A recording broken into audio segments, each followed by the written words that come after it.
Hi, what do you want to talk about today? What is on your mind? You can text me. Finding a comfortable posture.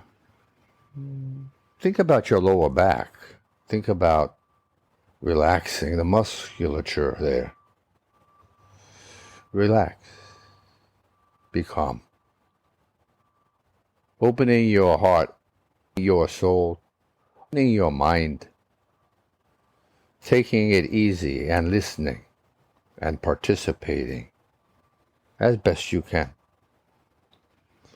Oftentimes we hear these words, relax, or to take a comfortable posture, or to be undisturbed. Okay. They are valuable as a means of an introduction. If your mind is congested with a lot of different things and not specifically on our physicality and one's groping, in a sense, for heightened receptivity and sensitivity, we need to refine. We need to focus more. Practically speaking, we are already here at this point of embarkation. We are leaving what was in the past moment to being here now and proceeding with a heightened awareness of our physical bodies and of its processes of breathing and pulsing and shimmering, all three. If you're not sure what I'm speaking of, then as you are aware of your body, be even more aware of your lungs, of your breathing, of air flowing in, pausing and flowing out, and pausing again and again and again. Learning about your breath, becoming friendly, even becoming your breathing process's best friend is a good goal. Lengthening one's breath has a tendency to help one relax and become more calm. So you hear this quite often. I like it. Long and slow, purposefully. This in itself is a tool that one can use, their own breathing, to help clear the fog and assimilate your capacities to focus and be receptive to and sensitive to, because that's what we're doing. We are all thriving, living machines of cells with an incredible, miraculous even, background. Comfortably postured. We got that. Undisturbed. Also important, and we have got that too. Breathing in a manner of increasing relaxation. Breathing is an art form all of us should pursue to get to know. It is the most important thing that we do. What is more important than one's breathing? Some people are uncomfortable with their breath. We can utilize our being, taking advantage of the tools that we are born with, that have been handed down over literally millions of generations, your DNA. Millions of generations. That goes back quite a bit then, right? And there is more. I'm just speaking about the tip of the iceberg. When we think of ourselves as being alive, on this planet, Earth, you think in terms of decades. I'm 13, or I'm 33, or I'm 64, or I'm 99. In this way, then, this is our concern. This is how we view the world, maybe another 100 years in either direction, the future and the past. But more or less, it's no concern. Now take this perspective and add 20 million years in each direction. Well, the future is kind of cloudy, right? 20 million years? My goodness. Hard to comprehend, right?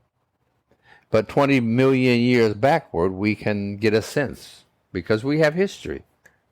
We have all the different ramifications of scientific knowledge, technology, researchers to verify what was occurring around 20 million years ago. Some idea. So the perspective has changed. What happens if you said 100 million years in either direction? 5 times more than your 20 million years. Still, in the future, I can't imagine. Hard to comprehend. In the past, again, we have some sense. So when I speak of these processes of respiration and pulsing and the shimmering ecstatic quality of being alive, it is not a consequence of my verbalizing, but of evolutionary activities through time. So it is a truth that we are speaking of. It is not Zoran the gardener's opinion. It is what it is. And even so, we still need to verify these kinds of considerations ourselves. And so practice is necessary for us to learn what we can know. But you can only know something if you spend time investigating it in your own being. To begin your day with an arbitrary 1% of it, 14 minutes about, within the context of creating a comfortable posture, being undisturbed in this sequence of time that you can fulfill your interest and desire to be more aware of your physicality and from where it has come. This greater perspective will then begin to crack open the doors to everything in existence. This is the point. Know thyself. You can get pretty far from just waking up in the morning, having a perspective spanning the universe. There's a difference. And we all know this. So this is why I call this the law of awakening. I know that we don't like others telling us what to do. That there can be a sense of rejection of someone else's ideas. And that's okay, because I'm not asking you to obey any law that I have presumed. I am asking you to follow yourself, creating your own ritual, law, or personal resolution, or to follow through. I am making a suggestion that you determine if such a solution is right for you. Okay? Leaving it this way, that you are the creator. And that as this entails, it is you that are seeking self-growth and harmony and grace.